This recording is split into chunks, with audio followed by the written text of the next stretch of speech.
Welcome to the show. Today, you'll hear from mental and physical health care professionals from Family and Children's Services, right here in Oklahoma. We'll spend the next hour talking about the topics that are important to you. From anxiety and depression to vitality and wellness, you'll get the information you need about the issues that you face every day.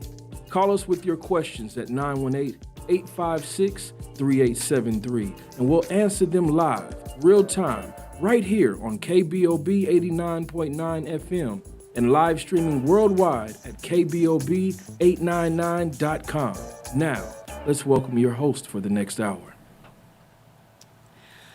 Well, good afternoon. We are really excited to be here and joining today. We have a really exciting topic that we are going to bring to the community today. My name is Krista Lewis. I'm the Chief Program Officer for Medical and Crisis Services at Family and Children's Services here in Tulsa. And it's really my pleasure and honor to be with an amazing group of individuals today. We're going to talk about a new program that is coming to the community, or that has come to the community. It is called the Alternative Response Team 3, or affectionately called as ART 3. This is a mobile crisis response unit designed to provide timely, compassionate, and effective intervention for behavioral health and substance use crisis in high-need areas of Tulsa. So today, we have the opportunity to meet with this team directly. We are being joined by Chief Justin Lemery with the Tulsa Fire Department, Amanda Bradley, who is the Vice President of Crisis Services at Family and Children's Services.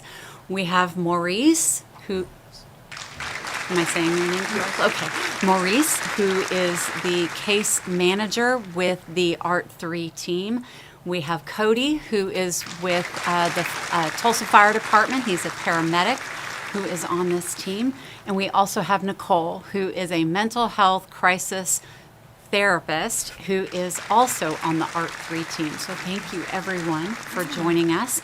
The ART team aims to reduce barriers to care, decrease repeated crises, improve health outcomes, and enhance safety for individuals, families, and the broader communities. So this is a really exciting opportunity and topic. So I thought that we would start. I know that I have briefly introduced my guests today, but I was wondering if we could go around and you could just start with you, Chief Lemery. Just tell us a little bit about your role and your involvement with this team. Absolutely. Thank you, Krista.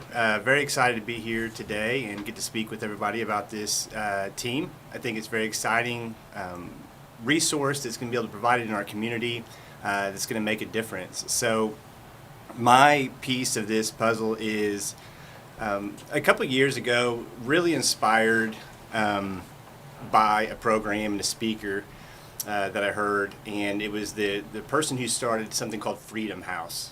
Freedom House was started up in Pittsburgh, and it was started in an African American community, and is really considered the father of EMS.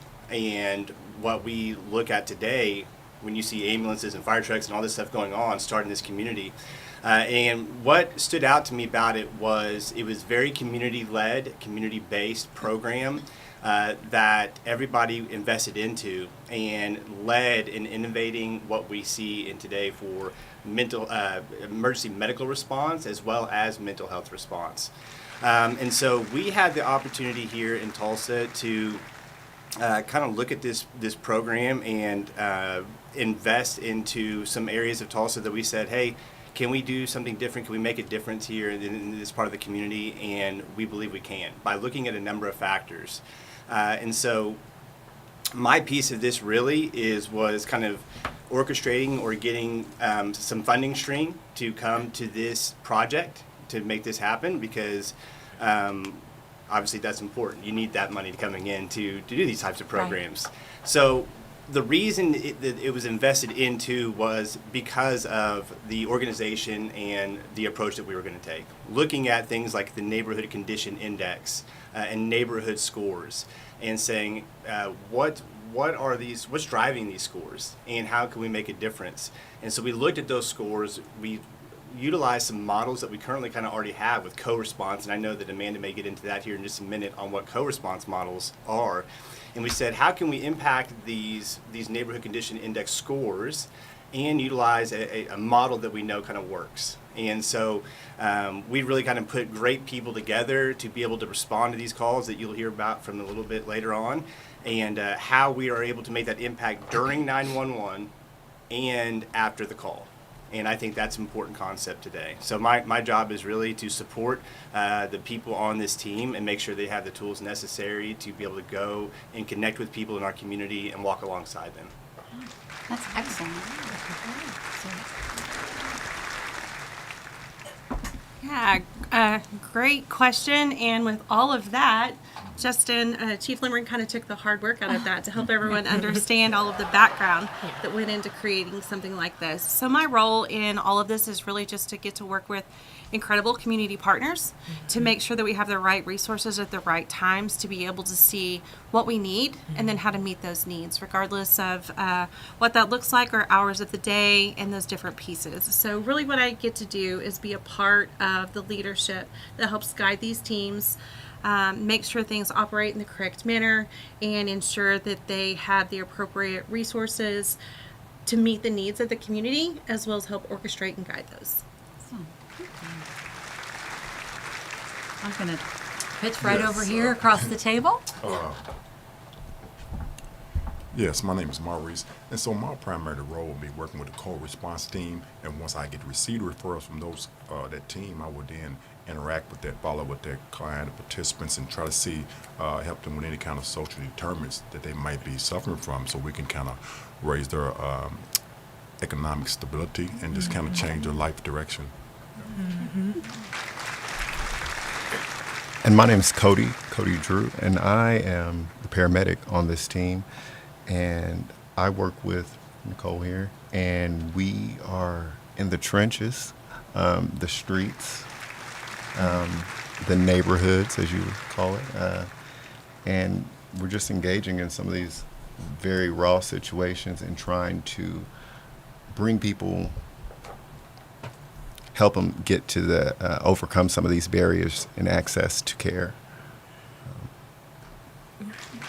And I'm Nicole. I'm a licensed clinical social worker on the team providing mostly crisis intervention work. So my role, I feel like, is pretty unique, especially coming from with Family and Children's and the COPE's background of helping someone in those emotional distress, very acute moments where we have an opportunity to help them in the long run as far as what is available to them and what they can access. I say it all the time, this community utilizes those resources. Is also kind of going on the back end and providing that education on how to use it and how it can be used for you.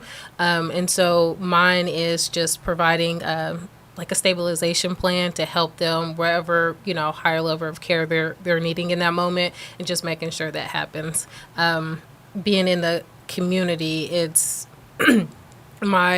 it's unique to me for my role for this because it is I have been in Tulsa for the last 10 years, and the last 4 has been in the Dunbar district. So the area that we're serving and responding to is literally in my backyard. So these are the grocery store that I go to. This is the post office I go to. This is the church I go to. So it's really important to me, and I am just thrilled that I have the opportunity to do something that I love, that I tell Cody all the time. It doesn't feel like work, because how we're interacting with the community, it's just something that we do every day. Oh my gosh, Nicole, I gotta step back in here because I forgot that she is so passionate. We both really are. I didn't say that I am an RN as well, so I'm a paramedic on this co-response team, and so I'm trying to provide medical clearance in these emergencies. I'm trying to do health screenings, help people realize just the the importance of prioritizing your health. A lot of times we're dealing with individuals that may say, listen, I don't have time for that. I don't have time for another bill. And so we're trying to help you realize that there are resources out there so you can overcome these hurdles. And so if we have to walk you in or help guide you, help navigate you through these situations, that's what we're doing. And it's an empowering thing to be able to help people do. I've grown up in this neighborhood. My grandmother used to get her hair done right over here at the Look Style shop. And my aunts lived on Cheyenne and Boston. So I've really grown up in this neighborhood. And so it is an honor to be able to give back in this way. Also, I'd just like to add that also, when I heard about this materializing, I'm like, wow, man, what an honor to be able to be part of something that is first. And just by me having pretty much maybe 30 years of social service interacting in North Tulsa, I've seen it from different levels, inclined up and down. So I'm thinking, man, this would really be something that would enhance the community to bring them closer together, because sometimes, we have more of a stigma standoffish when it comes to civil service. So I think this is more of a hands-on program that can have a continuation to change some lives, longevity. So I think this is awesome. Yeah. Wow, the passion to the mission is really extraordinary. So I know walking in here today, I knew we had an extraordinary team, but wow, this is really home. You're making an impact right at home. So I think it's really important for us to also add to this amazing sharing that we've had, exactly being able to tell the community what is exactly a co-responder crisis response team. So I was wondering, Amanda, if you could tell us a little bit about how that's different. Sure, I can jump in on that and give a little bit more information on that. But I have to say, listening to the incredible stories of the talent that is on this team is so impressive. And it also reminds me of one of my roles. I get to work with people who are so talented to help staff these teams. So that's just an honor to be able to know that I work with such incredible individuals. So a co-responder team, like what is it and how is it a little bit different? I think an easy way to look at that is that it's bridging a gap between a traditional 911 crisis response and giving the right resources at the right time. So the traditional model of someone when they were to call into 911 would be someone with some kind of a crime or violence going on, needing police, or they may be having some kind of a medical emergency where they may need the fire department and paramedics, or they may need IMSA, or a fire, right? So they actually need one of the apparatus to respond to them. But there was a gap because we know that there's a lot more things that are happening in people's lives that are driving those 911 calls, and how do we address them? So this program of co-responder really puts the right level of expertise at those calls. So it's at the front door. So it's not an afterthought of when a crisis is going on. It's truly making sure that the right level of expertise is reaching those individuals in the community in their time of need and opening the door and walking through it. So when I say co-responder team, that's why we have a paramedic paired with a licensed mental health professional as well as a case manager that does all of those navigations. So it's not just a one and done on a co-responder team. So we're really changing the way that we respond to mental health crisis within a community. Wow. Okay. So I want to come back around just a little bit to some of what everyone shared. So Chief Limry, you had brought up the really focusing on the index that really directed you to bringing this team to this community. Can you share a little bit about what is unique about this community? What are the outcomes that we are wanting to create in this community by bringing this ART3 team? Yeah, that's an excellent question. I think the first two things that come to my mind is one of our goals is always to empower people to be the best versions of themselves. So how can we do that? And that was one of the things we looked at when developing, because we could have this team could go anywhere, right? We could have looked at anywhere in Tulsa, but we said, where can we make an impact and make a difference? So we want to empower people to be the best version, and we want to create resiliency. And resiliency in the faces of adversity. And we know we see that, you see that in all different ways. When you look at the Neighborhood Condition Index, it considers things such as poverty level. It considers things such as transportation issues. We know in Tulsa, like the walkability score is not very high. So if you have to walk to get to your healthcare provider, or you have to walk to the store, or you need to walk to your job, it's very difficult to do. All right, and so we want to help to overcome some of those barriers with this team. And so you do that, and you create that resiliency and that empowerment by, number one and first and foremost, co-response reduces incarceration. It reduces going to the emergency department. So we are at that point of contact now, we are preventing that, because the more you go there, it impacts your finances, it impacts your health care. And so we're doing that at the point of intervention, but also on that back end where Maurice very nicely stated it, we're walking alongside someone and developing those goals of what's going on with someone, and showing them how to get connected to those key resources. So when we look at, like, I can't get to my job because of maybe the bus route's not good, or maybe I don't have a working vehicle right now, we can help you with those things. All right, this team, what they do is they bring experts. When you talk about Nicole, family, we bring those experts into the room that know how to access those resources. And so we remove some of that frustration out of it. And so what we hope to do is very plainly, we want to increase those Neighborhood Condition Index scores. If 5 is the very best score you can have, all right, so that means you had everything perfect. 0 was the worst. We see some scores that are 0.2s, 0.6s, and 0.8s. And these are scores that we want to see come up. Now, our goal, like anything we do, is not a short-term reaction here. We want to create long-term sustainability. And so we know that these scores are going to take a little time to come up, but we hope to get those up and keep those up. So on a practical level, we may say ART3 interacted with 25 people this month. 15 of them weren't connected with insurance. They didn't have healthcare insurance, and they weren't using it, and now they are.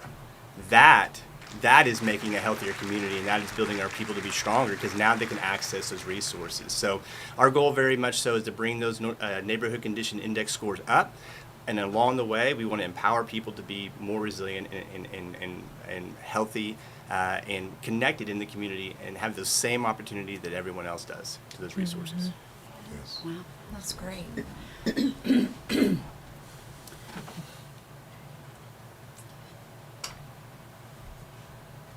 We'll be right back. Okay, How to order chicken wings. Number 1, find a good wing spot. I know a wing spot, Max Wings. Number 2, decide if you want a combo or if you want to order a la carte. Huh? What's that? Well, combos come with chicken, veggie sticks, fries, and a drink for a discounted price.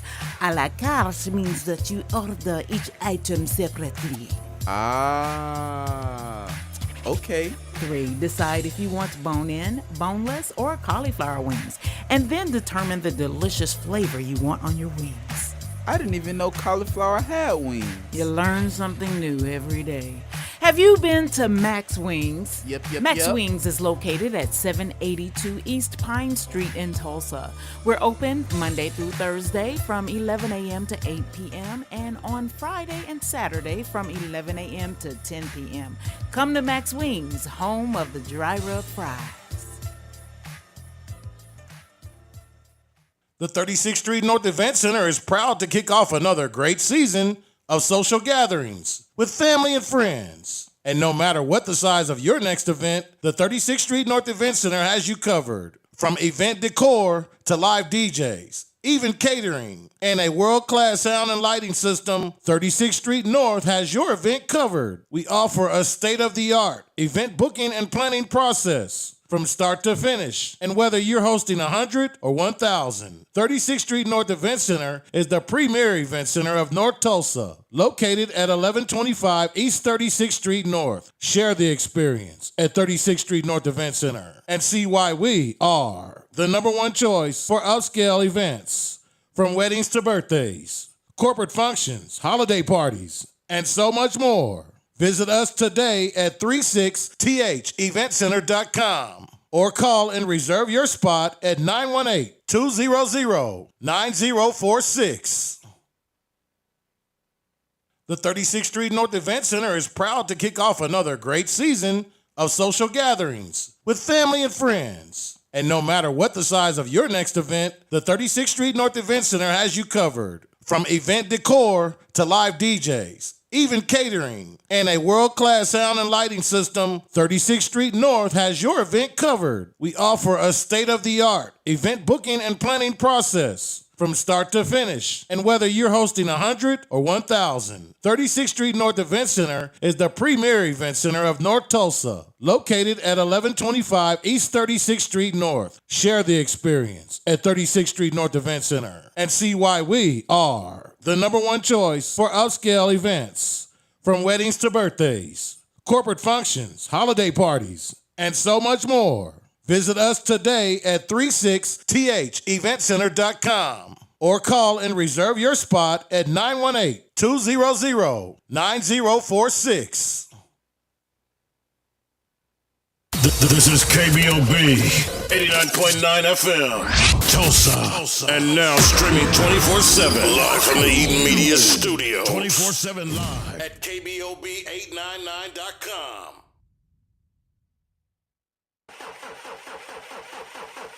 Sound familiar? Well, guess what? Sounds like you need the Last Stop Shop. The only name you need to know, the Last Stop Shop. Tulsa area's #1 mobile mechanic service. And they come to you. They get you running or stopping again. From brakes to starters, alternators, generators, RV, even welding repair. They also do mobile fleet maintenance and mobile oil changes. Like I told you, this will be the last stop you ever make. Call the Last Stop Shop. Tulsa area's #1 mobile mechanic service at 918-405-3970. That's 918-405-3970, and they'll have you back up and running in no time. Mention you heard this ad on KBOB 89.9 and receive 10% off your first service. Who you gonna call? The Last Stop Shop. Tulsa area's #1 mobile mechanic service. That number again is 918-405-3970. Well, welcome back. This has been an amazing start to this conversation. I think the next thing that I really want to explore and talk about is, why would someone in the community call for an Art 3 response? Well, I know that crisis, it does look different for everyone. And so sometimes they may not have, the words to say that they might need a therapist or they might need a paramedic. And so we were taught, very young, when there's an emergency, you call 911, right? And so whatever response comes out, that's kind of how you then communicate whatever need it looks like. And so with co-response, we learned that like Chief Lemery was saying before, you might need a different perspective. And I think for me, it's my approach is going to come strictly from compassion. Like, I'm going to come in and kind of give just a different approach, right? And so I think with Cody and I, what we've noticed so far that works, that response is received, because we are not only there for that crisis, but even once that crisis has been stabilized in whatever shape or form they may look like, we're still there on scene, talking to the family, seeing how we can help prevent another crisis from happening, how, you can reach out to us. A lot of people say, we call out when we're at that last nerve, right? And so we kind of talk about, how can we get involved before it gets there? Like, what's that first step? Yes, and like Nicole said, that looks different for everybody. And just leading with compassion, you'd be amazed at the power of that. For instance, we get into these calls, and they are very raw calls. we had a cardiac arrest, for example. Like, it's mental health all around that call. You might not necessarily think that, but you intubate somebody, you go through the whole cardiac process, and you've done CPR, but what if you're unsuccessful? And then so that medical kind of transitions into something else. And normally as teams are leaving a scene now, that's where Nicole and I have found our space, that when teams are leaving, that's when we're entering.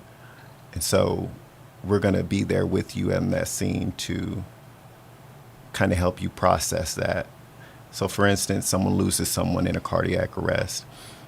That person, if you've lost somebody ever on scene, that's hard to process, you know, and it's that you then have that scene there with that person and they're unconsolable. And I really appreciate Nicole being there in those times to kneel with somebody and sit with somebody and talk with somebody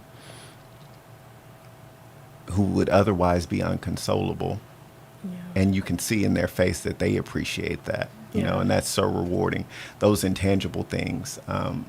And it's not always about like what that person did, but how we made them feel in that moment. That's the thing that we hold on to, is like the feelings. Like, you can remember that she might not be able to recall my name in that moment because of so much going on, but she's going to remember how this team made her feel. Yeah. And supported, and just even like, she was like, who do I contact? What do I do? I was like, okay, we'll just take it step at a time.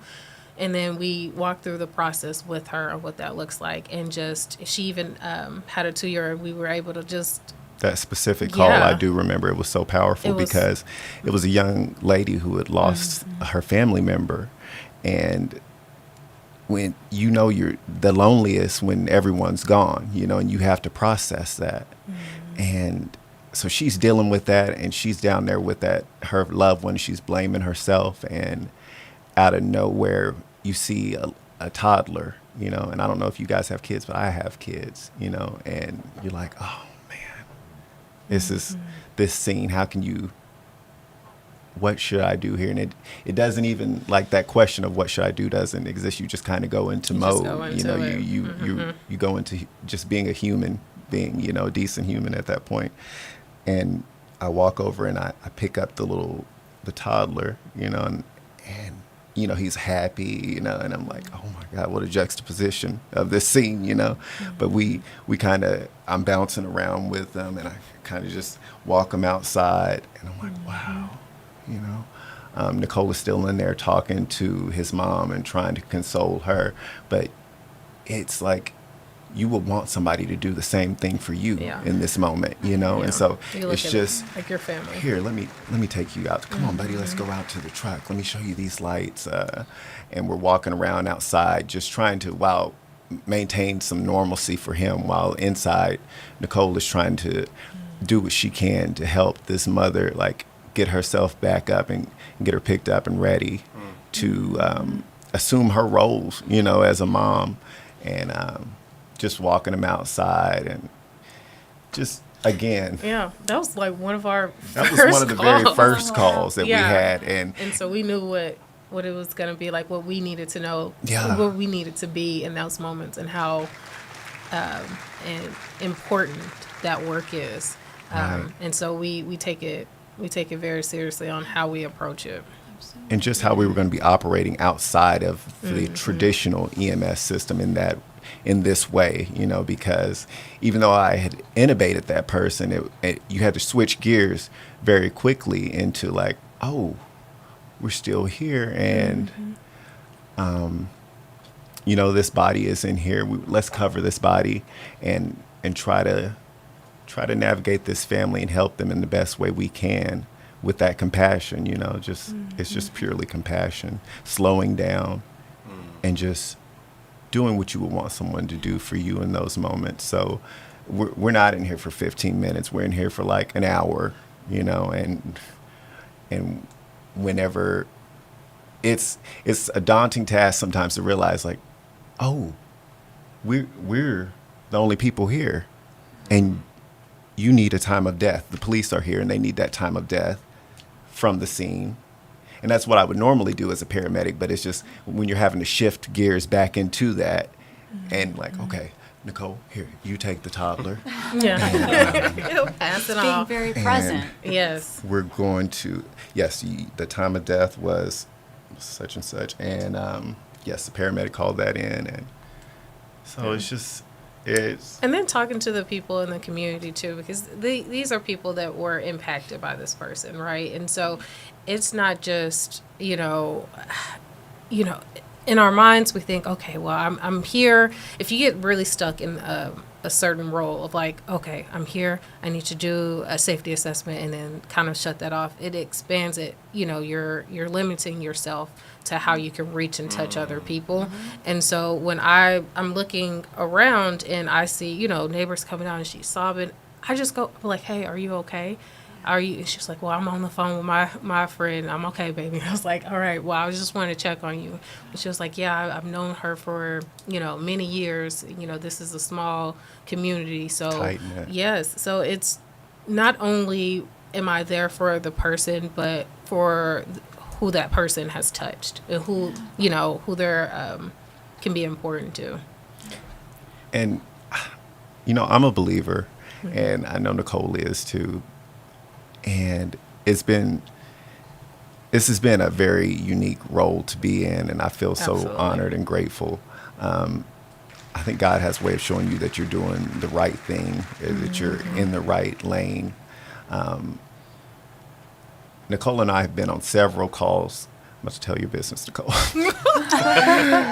Okay, now we really don't be talking. Okay, We've go been on ahead. calls where it's like, okay, who can I call for you? And then you realize that person, we're related. I know you. Oh my God. I've been on calls like that too. I've several calls now where it's like, Pooh, is that you? Oh, that's my cousin. I grew up with her. How are you doing? And the next thing you know, you're like hugging somebody, and it's just powerful moments, and it feels good to know that you're impacting your community on such a personal level. Yeah. Realizing your purpose. Yes, realizing your huge. purpose, and just being able to be there for the community in that way. You can tell, and I know that these are nuanced situations, and I like to say that we are both very well versed in offering culturally competent care. And so when we step into these rooms, we are able to build that trust and that rapport fluently. And you can tell the difference, and patients can tell the difference, So when people have talked and they begin to get frustrated with an individual, a patient, then Nicole and we will shoot each other to look like, it's your time, let's go, and we ease our way in there because it's like, okay. And these people are so grateful. They're so grateful whenever you have that, because it's when you're relatable, when you look like somebody, and you can just begin to garner that trust a little more. And for instance, we went on a breathing treatment or a breathing problems call. And, another EMS worker is like, you guys can have all of these calls, and I'm like, I get it. It's not sexy work. It's not glamorous, but then Nicole being just ever present on the scene, she speaks with a sister and she's like, can I talk to you? The sister's like, can I talk to you?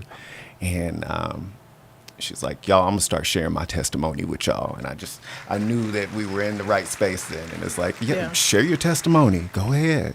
And she's like, y'all, I've been clean for 200 something days and my sister is not well, she's not gonna tell y'all that she's not.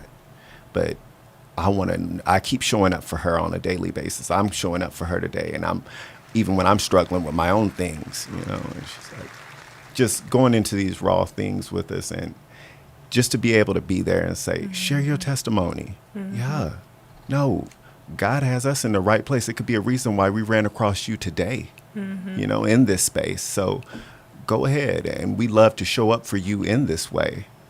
We're happy to be able to show up for you in this way. And just the strength of that moment for that person, you know, it's like, wow. So then we start our wheels up, right? We start making sure she's connected. I say, have you connected with any professionals to help you maintain your sobriety or maintain your cleanliness? And she's like, no, I've just been doing this on my own, you know? And it's like, well, you don't have to do it on your own. We want to help hold your hand and show up for you like you've been showing up for your sister. We want to help connect you to some professionals to help you be the best version of yourself, to help you gain that resiliency and self-management. And that's where we come in to connecting her with the right people. That handoff is important. Sorry, go ahead. No, that's great. I was hoping that so we have this amazing team that's in what I would in my world say the acute moment, where the crisis is evolving. Yes. How does the team then connect with Maurice's role? And how does that handoff work? And then, you know, Maurice, how you move into the space to work with the families and individuals. So. Then later, once I receive, like I said, we have a system that we all on together. And so once that occurs, then I will get a referral with the information, all the data and demographics on this individual. And then once I follow up with them, I would then kind of like taking the baton, just kind of meeting them where they are, because a lot of times this individual, you know, they're looking at life through a destitute lens. So you got to say, okay, let me try to bring them and empower them in a way to where they want to engage with the resources I'm going to give them and feel comfortable that we're here for them as a team. Because a lot of the people, they don't have any family members that they really they don't have a support system. So then that's when, you know, I will come in and just kind of connect with them, you know, in a way that like Cody was saying, this isn't by happenstake, you know. So just building that trust with them and getting them to change how they see themselves from a different perspective is key to wanting them to receive better for themselves. Please go right ahead. I'm so sorry. No, you don't have, not at all, please. I was gonna say, like, on the handoff of myself and Cody going into these spaces, getting as much information and connection as we possibly can to make it successful for Maurice to do that follow up, and that's gonna be really intense on the back end too. Like, he's gonna be working intensely with these families. Especially if I see you one day, you're going to be hearing from him or seeing him the next day. Like, it's going to be really close and working in tandem with each other to make sure that, you know, we're filling that gap, like you were saying, of this community, because that's something that they deserve, and they deserve that response that's going to give them not only the opportunity to utilize the resources in their community, but then also even know what some of those community resources are. Like, we had a ton of education on a building that an individual that we responded to, that he was like, that's just for family and, you know, kids, moms and children. I was like, no, there's a clinic in there. There's a doctor that's on there on Tuesdays and Fridays. There's, you know, medication counseling. There's, you know, on the back end, you have outpatient. So there's this hub of resources that's less than a block from this individual that they didn't know that was available to them. So it brings a huge insight on what they have in the community and what's available to them.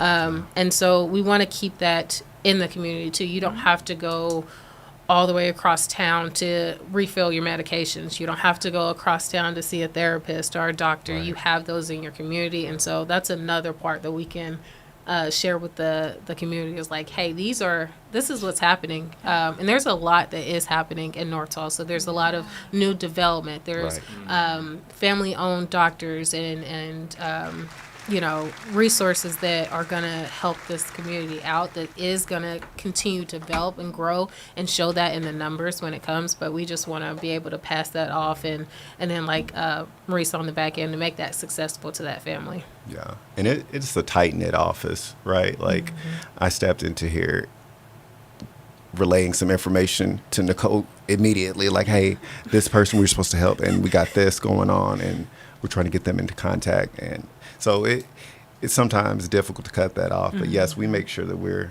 that's how we communicate on a regular basis to make sure that we are providing that wraparound service to these individuals. And I'd just like to say one thing. When you talk about Maurice and walking into people's homes after that crisis intervention, and we're addressing, I don't know if we really define this, but we're addressing the social drivers of health. And they say that about 80% of the time when you address those, you fix the core issues or the things going on.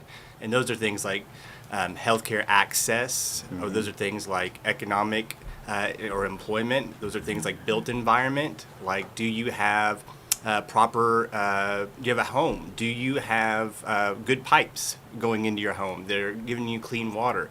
Do you have social and community context? We talk about, am I doing this on my own, or can I be connected with somebody? And this is what this team is finding and helping those individuals get connected to, or education and health literacy.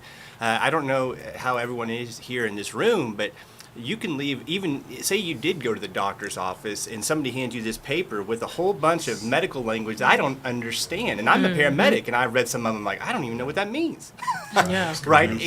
But go care for yourself, right? That can be challenging. And so when you put people like this team in those homes, now we can walk alongside you, less intimidating environment in your home where you're at, and say, hey, this is what we need to do. We need to get this medication filled, and this is how we can do it.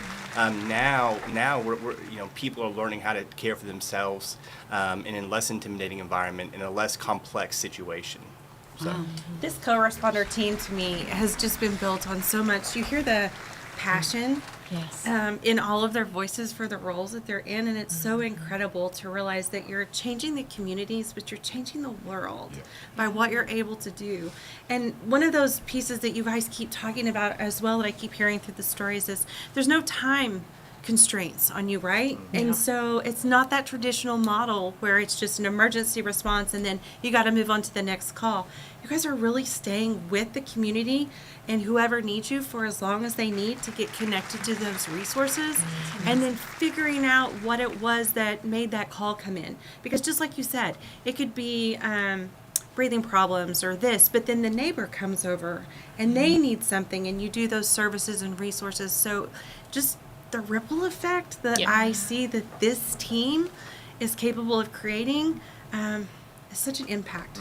You guys do a tremendous job of being able to serve the community.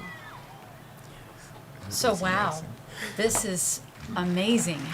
How does the community reach you? What are ways in which folks can find you, and if they're in crisis, how do they call upon you?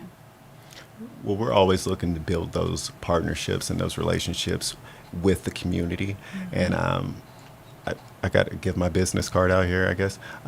If you want to reach us at ART3, our number is 539-900-4771. Again, that's 539-900-4771. And you can also be connected through our crisis center. And we don't want to replace, you're still going to call 911. We have those, partnerships, of course, if it's fire, medical, or just with TPD, like we're still able to be paged out to those locations. So we don't want that to replace, like if you are in a crisis and needing immediate support and services, you're going to call 911 still. I think it kind of leans itself into like that crisis call diversion and the partnership with 911. So the clinicians that are in there making sure that these calls get diverted to the right teams at the right time. So you're a part of that. So by being connected in the partnerships, we all have the ability to make sure that the right co-response team shows up. So Yes. that's And great. we'll be able to hit the ground here real shortly, probably like maybe next week, and start to engage with the community partners and community leaders, let them know some additional things what we have going on. This is more untraditional, so I think it'll be an awesome impact on the community as a whole. May I ask a question? Sure. So my question is, for the people listening in the community, what could they do to make your jobs easier? If they're listening right now and they're like, I like that. I wanna help with that. I wanna help them do whatever I can. I don't know where I can help, but what can I do? Right. Good question. Right. Because I feel like that's where it all started, right? You just wanted to do something for your community. Yeah. We haven't really spoke about. Well, go ahead, Chief. We haven't spoke about some of the intangible effects that we've had on or felt, right? Like, for instance, I met this little boy, and he goes, "Who are you?" And I got on a knee, and he high-fived me, and he said, "What's your name?" You know, I said, I'm always trying to be professional. I'm like, "I'm Firefighter Drew. How are you?" And I was like, what's your last name? You know, and I'm like, "Oh, whoa, man." But no, he from that moment, his grandmother was on the scene, but she was walking around, you know, it's a chaotic scene, and he stuck by my side for the endurance of that call and exploring the truck. And when his grandma called for his name, he reached around, put his arm around my neck, gave me a big hug, you know, I think twice. And he was empowered by that moment. You could tell, you know. I said, I'm Firefighter Drew, you know, and now you've met a black fireman, you know, and you could tell that was a powerful moment for him, you know, just to be able to show up. Representation is important. And I think to that point, and how or what the community can do, like if you're wanting to, it's honestly when you are noticing maybe someone needing support, and a lot of times we're like, I don't know what they need. It's just like, I don't know. I just want you to help them, and I hear that a lot. And so when that happens, and when you come to that point, reaching out to us because it's so new and we're trying to really figure out what those barriers are, we can then, you know, shift like, hey, I've noticed this is what I'm hearing from the community more, and this is what they're needing. So that voice is going to help shape this because it is for the community. So that input and noticing like, hey, I want more, you know, resources. We need 3 more Marisas out there helping on the field, you know? So how can that be more impactful? And so when you're noticing something, I just don't know what that is, call us. Because then we can talk through it. I can ask my clinical questions.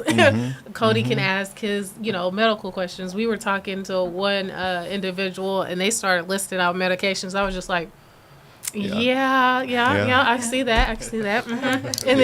And then when it pounced to me, he was like, yeah, you know, I've been going through a depression. And then Cody looked at me. I was like, yep. We So we shift shift and go back and forth from figuring out what that looks like. And that's where it really is unique to have that, because you can easily meet that when they need it. So if that, just for the community aspect of it. The community has embraced us in a major way, and it is amazing to see. You know, you walk into Oasis and grown men or kids will both put their fist up for you and like, I see you, brother. And it's like, wow, you forget, you know, you take for granted the effect you have on people just showing up and just being yourself.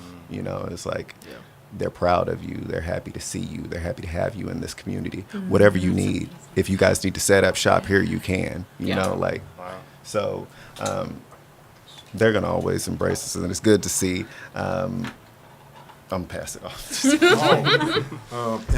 just piggyback off of what they stated. For the listeners, just spread the word. Continue to spread the word that you know we're out here, and we'll be consistently. And this also reach out to your neighbors, because sometimes they might be in a vulnerable state where they don't want to reach out and tell people about what's going on. I don't want to call 911. But if you are intuitive to your neighbors and checking on them, and then they say, hey, this is what's going on, and we can get those referrals and just go from there. What if Oh, I'm sorry. I was just going to say, Maurice, what you just said is so Yeah. important because now you guys are building so much community trust that then even neighbors will be willing to reach out to help someone. If you have trusted individuals that you know are going to do what they say they're going to do and Yeah. the follow through, so that true. is so Because a important. lot of people they won't reach out and engage. They'll stay closed in for whatever reason, whatever they're going through. So sometimes when that neighbor is supportive and checking Yeah. on this, and And disappointed by other systems, and you guys Yes. are actually showing up. Yeah. And like, So- how did you get here? Yeah. So in the case of you're close with your neighbor, you cool with your neighbor, but you notice they do have mental health like problems or situations that they're going through that's hurting their mental health. And you know, if we send you to them and they get mad about that, because you know, like somebody they can't. I don't know. In my opinion, they can't. You can't receive help unless you want to receive it. Yeah. right, correct. And I think it's important when that happens is there's a cycle, right? And then there's this rare, sometimes small window of opportunity. And if we've made that connection, when that comes around and that window is open and they know us, then we'll have our opportunity to come in. And that's not only just a one contact thing. It's going to be a continuous. We're not going to hound you, but we are going to be available and ready when you are ready. Okay, that's nice. You will see us. Yeah, you will see the We're out here, you know, so you will see us. Well, and the nice thing that I'm hearing is that it's not a one and done.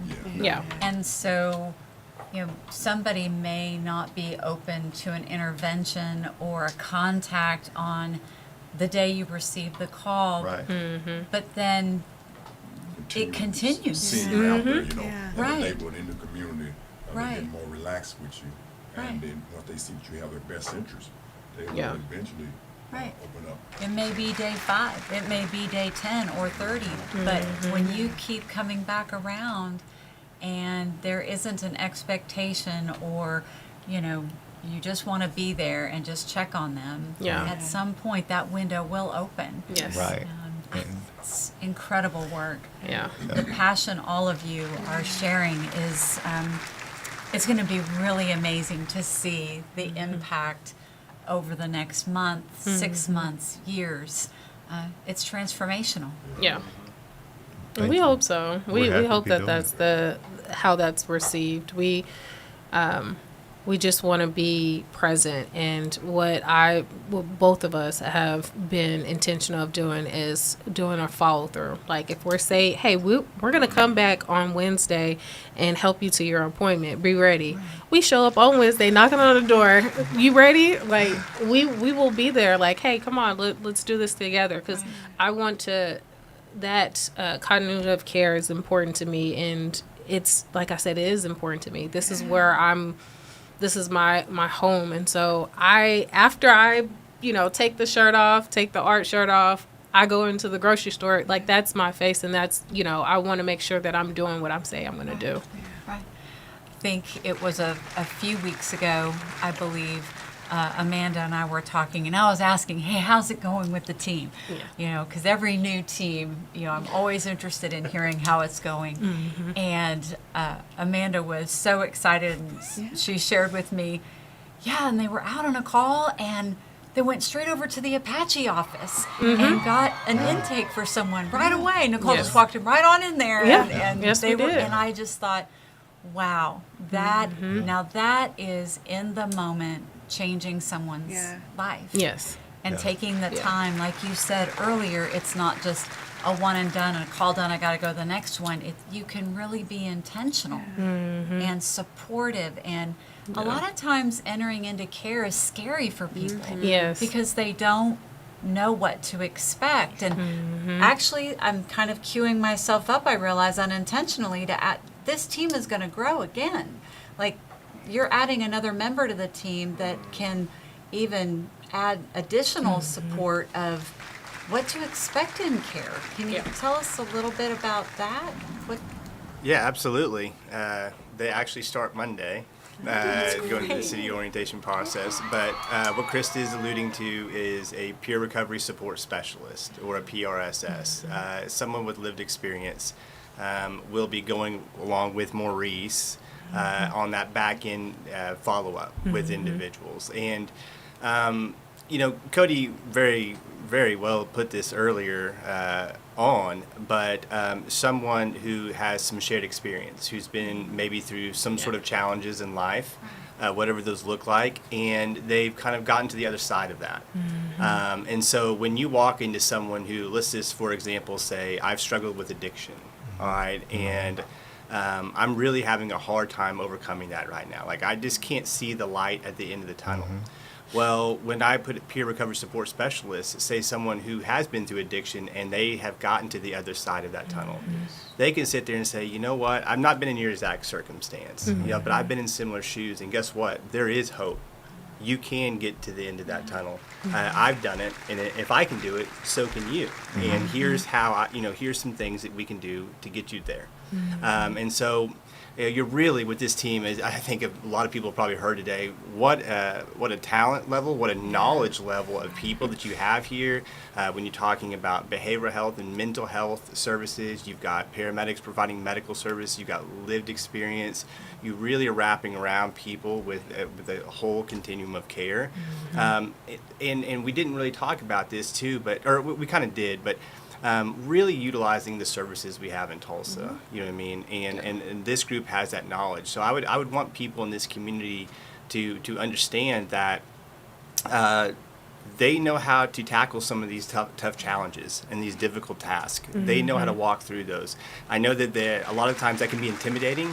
Well, man, it's 50 papers that I have to fill out and 20 phone calls and all that.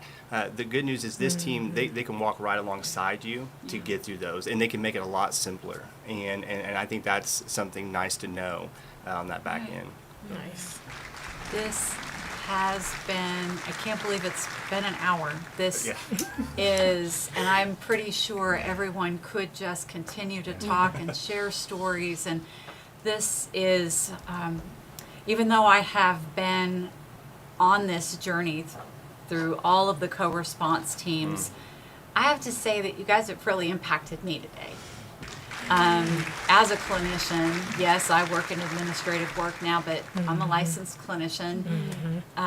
Touching people's lives, at heart, I'm always going to be a therapist. Yes. In my heart, I'm always going to want to touch the community. And I just love that we get to support you to do the amazing work you're doing, the transformation, like you mentioned, Cody, the mentorship and the connection with little people, young people, older people. It is transformational across the lifespan. And you have really touched my heart today.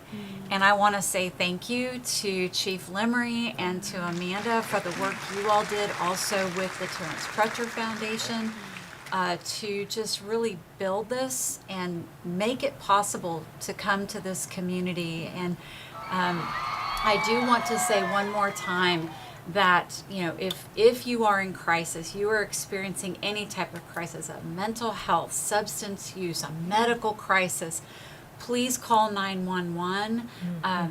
We do have clinicians, mental health clinicians embedded in the 911 system, and we have the 911 call takers who can help direct the right team at the right time. But there's also this number you shared earlier, Cody. If you could share that one more time with our wonderful listeners in our community. Yes, ma'am. It's my pleasure.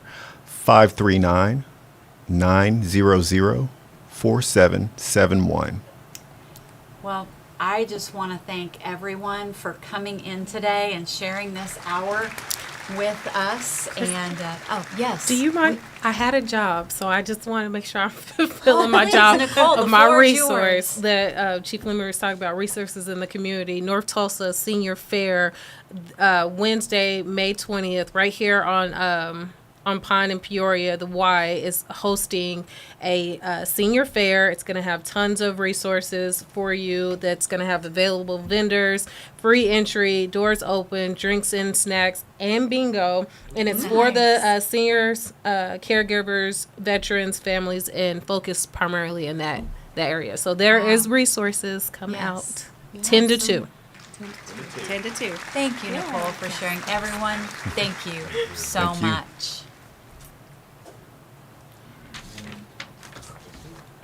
I almost slipped up.